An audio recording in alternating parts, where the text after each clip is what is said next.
Hey everybody, so we finally have details on how Republicans are going to come after Medicaid. So I want to tell you exactly what is in their proposed bill so that we know how to fight it. Are you ready? Now, the first thing I want to make totally clear is that if you hear a Republican say like, oh, these are just modest cuts, we're just chipping away at the edges.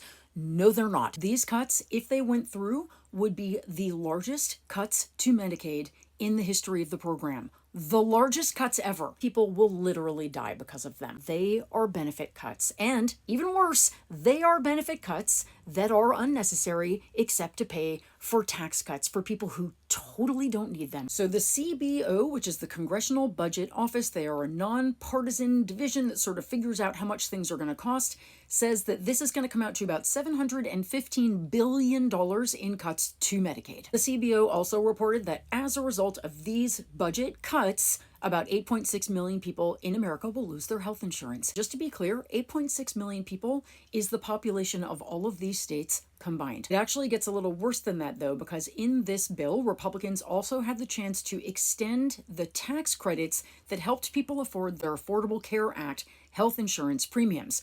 Republicans are declining to extend those, and because of that, 5 million more people will lose their health insurance. To put that in some kind of perspective, that's the state of Alabama's entire population. On top of the 5 million people who will lose their insurance because of these ACA credits going away, another 20 million are going to see their premiums go up by an average of $700. So one of the big ways that Republicans want to cut Medicaid spending in this bill is by instituting work requirements, which in theory sounds good, except that almost everybody on Medicaid already works, and those who don't have really good reason for not doing so, like their caretakers. Also, we know that work requirement simply ties people up in paperwork and ends up pushing a lot of people off the rolls who should be on. In fact, the state of Arkansas tried it and 18,000 people lost their health insurance. Another way they want to lower costs is to tell states how they can and cannot spend their Medicaid dollars. For example, no undocumented children can have coverage. Republicans' plan also calls for an increase in cost sharing. What that means is you will pay higher copays, probably significantly higher. And there's so much more. This is just a small sampling of the cuts that are in this package. It's bad. Republicans are going to try to justify all of these benefit cuts by talking about waste, fraud, and abuse. They're going to use that phrase just as much as Elon Musk did,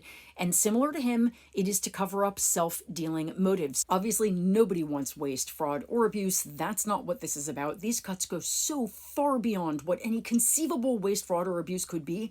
These are cuts. These are slashing Medicaid programs so rich people can get tax cuts. One final thing is, lest you think, oh, well, I'm going to get a tax cut too, and that's going to benefit me. Did you know that 70% of the tax cuts in this package will benefit the top 5% of earners, and the bottom 40% of earners will actually see their taxes go up? When you add in all the ways that your life is about to get more expensive because of these cuts, you're going to be paying about $4,000 more a year than you were before. And I'm going to finish by just saying this. Gutting these programs, Medicaid, SNAP, Head Start, the rest of them, this is not necessary. All of these cuts could be avoided. All of them.